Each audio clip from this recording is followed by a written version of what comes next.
Once a giant, always a giant. For me, it's only a giant.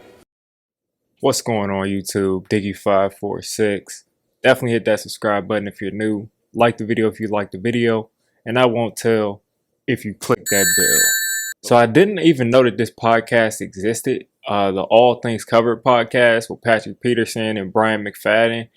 I did not know that this even existed, but it's a great podcast from what I saw. Xavier McKinney was a guest on their podcast, and he answered a bunch of questions. Questions about college, questions about Alabama, questions about his top 5 safeties, which was interesting to me. Jabril Peppers and Logan Ryan weren't in that top 5. Are they top 5 safeties? I'm not sure, but I do think that they're in the top 10. You know, I think they're towards the top of the league in that category, but neither one of them were in his top 5, so that was interesting. Moving on to the other things that he answered. He talked a lot about that Eagles game, and everybody knows that the Eagles threw the game. Now, whether they threw that game to purposely keep the Giants out or whether they threw that game so they could tank, they threw the game. We know they threw the game. With Jalen Hurts, even though he wasn't playing the best, if you look back throwing the football, their best chance to win that game was clearly with Jalen Hurts. They pulled him out. They tanked that game. They fired their coach. He became a scapegoat. And that's what they did. Eagles fans can spin it however they want to. They can say we're crying about it. We didn't make the playoffs. We got, 3-4 first-round picks out of it. We got a ton of draft capital out of it. Not 3 or 4, but we got, I think, 3 first-round picks out of it, counting the one that we got that was higher than it would have been if we'd have been picking at 19. There's no way we'd have been able to trade that pick for everything we got from Chicago. So everything worked out at the end of the day, but we all know that the Eagles tanked that game. And Xavier McKinney did not like that, and the rest of the DBs, and I'm assuming the rest of that team didn't like it. Of course, you're not going to see them all. Xavier McKinney is in his 2nd year. You're not going to see them all, you know, the vets and everything come out and say that blatantly, that they're mad, they're upset, they want revenge against the Eagles for what they did, because the narrative that he was saying was that those DBs were basically saying in their group text that the Eagles were tanking, which everybody knew. Everybody saw that. Everybody understood that the Eagles threw the game. They just gave them a game. They basically gifted Ron Rivera and the Washington football team a playoff spot. And it's hilarious that that team starts to brag about it because they were gifted that spot. They were not playing good football at that point, and they were pretty much gifted that spot. But it's just, we know we're not crazy. We know we're not crazy because Giants fans, everybody, all were focusing on the fact that the Eagles threw that game. We know it happened. I'm not complaining about it, but we know it happened. You know, at the end of the day, you want to go into the playoffs winning more than 6 or 7 games anyway. But that's just how it ended up going. And then Xavier McKinney pretty much talked about how the Cowboys said that they would draft him. That's not something that I knew. I did not know anything about that. Of course, the Cowboys ended up being happy because CeeDee Lamb fell to them. So they took CeeDee Lamb, but maybe the guy after CeeDee Lamb that they wanted was Xavier McKinney. And to think about it, they probably could have used Xavier McKinney. They probably should have doubled up and just gone ahead and taken Xavier McKinney and then Trayvon Diggs. So that way you have 2 young guys in the secondary. And who knows if Xavier McKinney gets that same injury. Maybe he plays that whole season for the Cowboys. We all know that they need safety help badly in the worst way. Xavier McKinney can play safety deep. He can play box safety. So they could have used him a ton.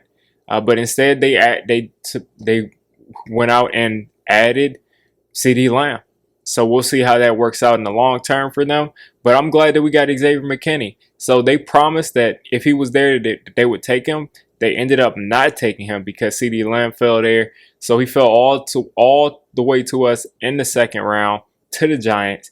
And he still has that chip on his shoulder because he felt like he should have been that top 20 pick. And Xavier McKinney said that when he plays against the Dallas Cowboys, he takes that personally. He really sees that personally because he feels like they slighted him, they passed on him, they said that they would take him, and they didn't.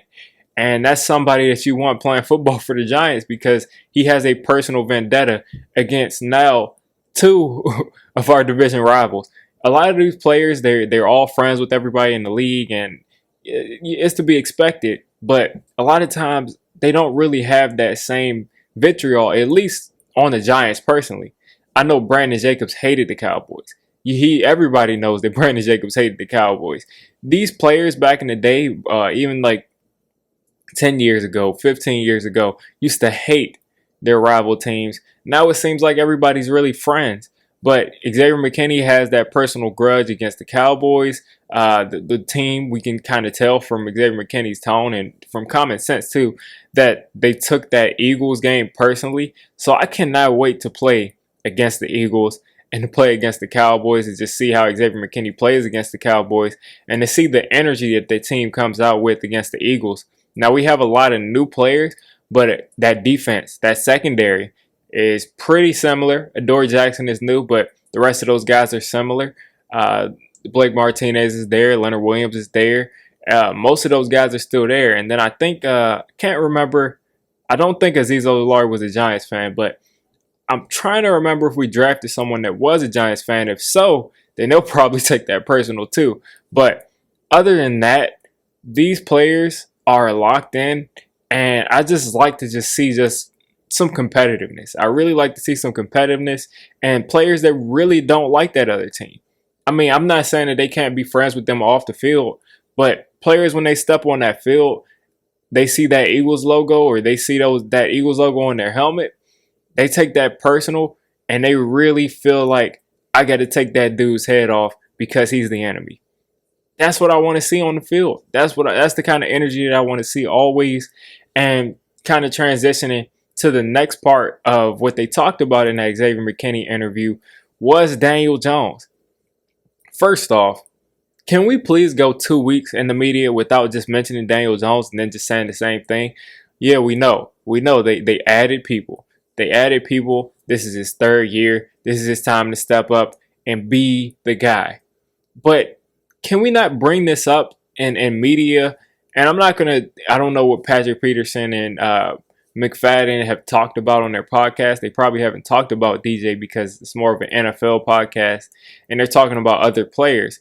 But the media in general, they're bringing up Daniel Jones every other week to talk about how he has to step up and what he will do, as if something has changed in the last couple of weeks when there hasn't even been any minicamp. In the last week at least, there hasn't been much of anything going on. But we keep going back over this topic to talk about what Daniel Jones will do and how many pieces we've added and Saquon Barkley, and now all of a sudden Evan Ingram is this top 3 tight end in the league and he has all this talent, which he does. I'm not denying it, but let him get on the field. If you want to talk about some Daniel Jones stuff, can we talk about something different? Like, can we come up with a different topic? Because at this point, it's getting out of hand. But anyway, Xavier McKinney, as everybody else has said, Daniel Jones is the guy. There's no doubt in his mind. Daniel Jones is the guy. They follow him. He follows them. It's a team effort. Pretty much echoing everything that Joe Judge stands for as a coach. And Xavier McKinney, after seeing this interview, I think that he's really got some dog in him. I really do. I already thought that, but now, seeing him talk, seeing how his brain worked, I really think that he could step up and be that star caliber player this upcoming year. It'll be interesting to see where he plays the most. Of course, I have a film session on him, a couple of film sessions actually, but he's played free safety. He's played outside corner. He's played slot corner. He's played strong safety. He's played just regular linebacker. He's played outside linebacker and rest of passer. Xavier McKinney has played all over the field, and I'm excited to see him continue to do that. I think that he'll be switched around pretty much everywhere. But at the end of the day, I hope that he can get into a position that works the best for him and, allows everybody else around him to be great too. But if he can have a big year, a Pro Bowl caliber year, that second round pick is really starting to pay off. But the best thing about all of this is that we don't even need him to have an all-pro or Pro Bowl caliber year for our defense to be a top defense. So you guys let me know what you think. First, of Xavier McKinney's interview, of the topics that I cover here, if you saw it or whatever. And then 2, let me know what you think that Xavier McKinney is going to do this upcoming year. Doesn't have to be stats-wise, but what kind of impact do you think he's going to make? If you made it this deep into the video, come on, just hit the subscribe button. I make Giants content primarily, draft content secondarily, and during the season, I'm going to be doing a lot of reacting to pretty much most of the NFL games and everything NFL. So if you made it this deep, go ahead and join the D6 squad.